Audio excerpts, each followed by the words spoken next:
आज हम बात करेंगे कि हड़प्पा सभ्यता की खोज किस तरह की गई। अगर आप ये वीडियो लास्ट तक देखेंगे तो आपको जरूर पता चलेगा। हड़प्पा सभ्यता के बारे में दुनिया को सबसे पहले बताने वाला व्यक्ति था Charles mason.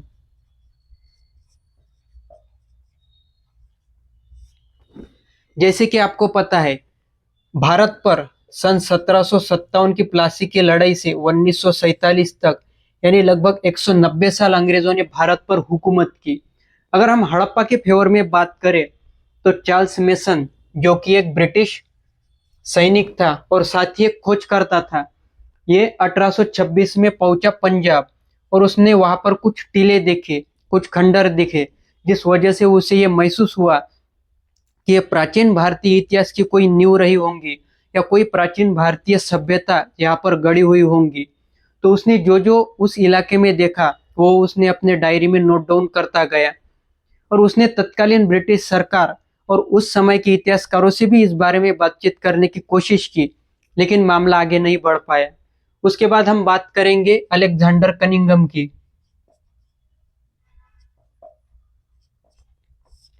Alexander Cunningham Alexander Cunningham भी एक ब्रिटिश सैनिक थे और साथ ही खोजकर्ता थे, यानी आर्कियोलॉजिस्ट थे। इन्होंने भी इस पर्टिकुलर एरिया की, यानी जो भी बाद में चल के हड़प्पा सभ्यता खोजी गई, उस पर्टिकुलर साइट की 1853 से 1856 के बीच वहां का सर्वेक्षण किया और उसने पाया कि ये कुछ तो भी मतलब कुछ ऐतिहासिक धरोहर की कुछ वस्तुएं हैं। जैसे अलेक्जेंडर कनिंघम ने उस जगह पर एक मोहर पाई जिस पर एक सिंगी बैल का चित्र बना हुआ था। लेकिन उस समय, जैसा कि आपको पता होगा, कि उस समय भारत में बहुत बड़ा विद्रोह हो रहा था, जो भी 1857 का विद्रोह कहा गया, जिसे सैनिक विद्रोह भी कहा जाता है, जिस विद्रोह ने पूरी की पूरी ब्रिटिश सल्तनत को जड़ से हिला दिया था। तो ये उस समय की बात है। लेकिन अलेक्जेंडर कनिंघम की इच्छा थी कि मैं इस पर कुछ काम करूं, लेकिन वो उतना काम कर नहीं पाए। तो उन्होंने क्या किया, इस संदर्भ में 1861 में एक एएसआई की स्थापना की, जिसे आर्कियोलॉजी सर्वे ऑफ इंडिया कहा जाता है। तो उन्होंने ये अच्छा काम किया कि उन्होंने एएसआई की स्थापना की। उसके बाद हम बात करेंगे नंबर 3 की, जो है रेलवे के संदर्भ में। जिस तरह ब्रिटिशों ने भारत पर हुकूमत की, उस तरह उन्होंने भारत में इंफ्रास्ट्रक्चर भी डेवलप किए, जैसे रास्ते हो या रेलवे का जाल हो। हम देखते हैं कि 1853 में ब्रिटिशों ने सबसे पहले भारत में रेलवे शुरू की थी, जो महाराष्ट्र के बम्बई से ठाणे के बीच चली थी। तो उस समय अंग्रेजों ने इस इलाके में भी, यानी लाहौर लाहौर से मुल्तान के बीच रेलवे ट्रैक बिछाने की योजना बनाई थी। यह आप याद रखिए कि हम जिस कालखंड की बात कर रहे हैं, ये भारत के पार्टीशन के पहले की बात है, यानी 1947 की बात है। उस समय भारत और पाकिस्तान का विभाजन नहीं हुआ था, तो ये पूरा भारत ही समझिए। तो लाहौर से मुल्तान के लिए अंग्रेजों ने रेलवे ट्रैक बिछाने की योजना बनाई, जो पंजाब रेलवे कंपनी के अंडर आता था। और इस काम का कॉन्ट्रैक्ट दिया गया दो ब्रिटिश भाइयों को, जिसे ब्रंटन बंधु कहा जाता है। ब्रंटन बंधु, एक का नाम था जॉन ब्रंटन, जो बड़ा भाई था, और छोटा भाई था विलियम ब्रंटन। तो इन दो भाइयों को इस काम का जिम्मा दिया गया। तब आपको पता है, कोई भी काम करने से पहले उस एरिया का सर्वे करना पड़ता है, जैसे कि लाहौर से मुल्तान के बीच दूरी कितनी रहेगी, रेलवे ट्रैक किन एरिया से गुजरेगा।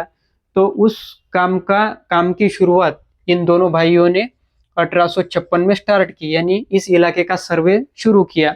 और फाइनली फिजिकली मूवमेंट इन्होंने 1859 से स्टार्ट की। अभी आपको पता है, जब भी रेलवे का काम होता है तो उसके नीचे सख्त जमीन होना जरूरी होता है, जिस कारण रेलवे ट्रैक नीचे जमीन में धंसे ना। तो रेलवे ट्रैक बनाने के लिए जो पत्थर या गिट्टी की जरूरत थी, वो तो इस इलाके में नहीं थी। इस रेलवे ट्रैक के नीचे ये सबसे जरूरी जरूरी सामान होता है इसके नीचे बिछाने को, यानी इसे सबसे अहम मुद्दा माना जाता है। तो उस इलाके में ना तो पत्थर थे न ही गिट्टी थी, गिट्टी तो शायद पत्थर की बनती है, तो इस इलाके में ऐसा कुछ नहीं था। तो इसी इंजीनियरों और कामगारों का ध्यान गया इनके आसपास मिले टीलों पर। तो ये वहां पर गए तो उन्हें वहां पर पकी हुई ईंटें मिली, जिसके कारण उन्होंने सोचा कि रेलवे ट्रैक के नीचे बिछाने के लिए इससे बेहतर हमारे पास कोई ऑप्शन नहीं है। तो उन्होंने क्या किया, वो पकी हुई ईंटें पूरी रेलवे ट्रैक के नीचे बिछानी शुरू कर दी। अनुमान है कि 160 किलोमीटर तक ये ईंटें बिछाई गई थी। यानी आप अनुमान लगा सकते हो कि 160 किलोमीटर ईंटें यानी कितनी होंगी, लाखों करोड़ की संख्या में वो ईंटें होंगी। लेकिन इन्हें पता नहीं था कि वो किस भारतीय सभ्यता यानी किस भारतीय संस्कृति का पतन कर रहे हैं। तो इसकी जानकारी जब ब्रंटन बंधु को पता ही था कि हम उस टीलों से निकालकर ईंटों को उस रेलवे ट्रैक के नीचे बिछा रहे हैं। उसके बाद ब्रंटन बंधु ने अलेक्जेंडर कनिंघम से भी बात की कि यहाँ पर इन साइट पर ऐसा कुछ एंशिएंट एविडेंस मिल रहे हैं, जिस वजह से हम ये पता लगा सकते हैं कि अतीत में इसके नीचे क्या था।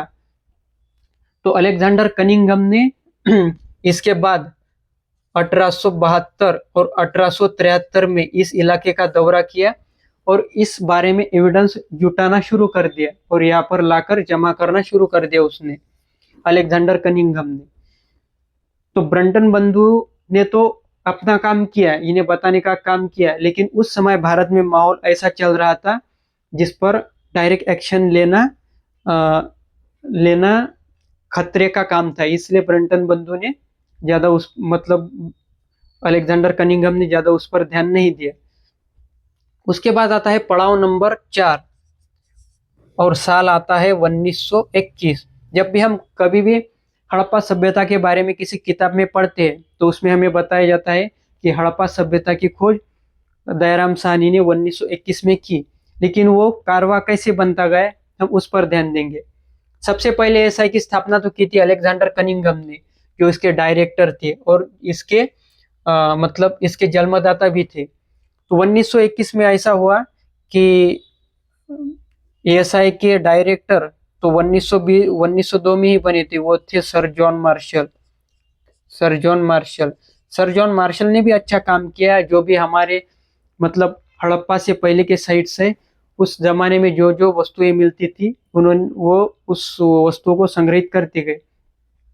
लेकिन 1921 में उन्हें पता चलता है कि इस इलाके में ऐसी ऐसी साइट्स मिली है जहाँ पर ऐसी ऐसी वस्तुएं मिल रही हैं।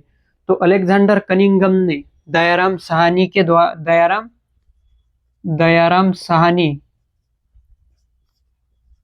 द्वारा यहाँ पर उत्खनन शुरू किया। और जैसे ही यहाँ पर उत्खनन शुरू किया तो वहां पर हमें एक बड़ा शहर उसके नीचे दबा हुआ मिला, जिसे हड़प्पा शहर कहा गया। उसके बाद अगले साल यानी दूसरे साल ही 1922 में राखलदास बैनर्जी द्वारा क्रमश यह है सिंध क्षेत्र में खुदाई की गई और वहां पर पाया गया कि हड़प्पा शहर से भी ज्यादा विकसित मोहनजोदारो सभ्यता यहाँ पर दबी हुई थी। फिर उसे बाहर निकाला गया तो पता चला कि ये हड़प्पा सभ्यता से भी सबसे बड़ा शहर है और हड़प्पा शहर से भी एडवांस शहर मोहनजोदारो देखा गया। तो इसके बाद सर जॉन मार्शल ने ये गड़बड़ नहीं की कि दुनिया को बताने की, सबसे पहले उन्होंने और 2 साल इस पर काम किया। जो जो साइट्स थी इस रिलेटेड साइट्स थी वहां पर खुदाई करके और फाइनली 1924 में इस बारे में दुनिया को बताया कि भारत में इस तरह की सभ्यता मिली है जो मिस्र और मेसोपोटामिया जैसी सभ्यताओं को भी चुनौती दे सकती है। तो इस तरह ये कारवा बनता गया 1826 से और फाइनल हुआ 1924 में। यानी पहला एविडेंस दुनिया को देने का काम किया था चार्ल्स मेसन ने 1826 में कि यहाँ पर ऐसा कुछ तो भी है, इतिहास की सभ्यता दबी हुई। लेकिन उसके बाद पर किसी ने ध्यान नहीं दिया और फाइनली 1921 में हड़प्पा खोजी गई और 1922 में मोहनजोदारो खोजा गया। यहाँ पर है मोहनजोदारो। तो इन दोनों के बीच का अंतर कभी आ, हड़प्पा से मोहनजोदारो का जो जो अंतर है वो लगभग 550 किलोमीटर के आसपास है। और ये जो रेलवे ट्रैक बनाई गई थी ये लगभग 350 किलोमीटर बनाई गई थी उस समय। तो ये थी हड़प्पा सभ्यता की खोज किस तरह की गई उसकी डिटेल।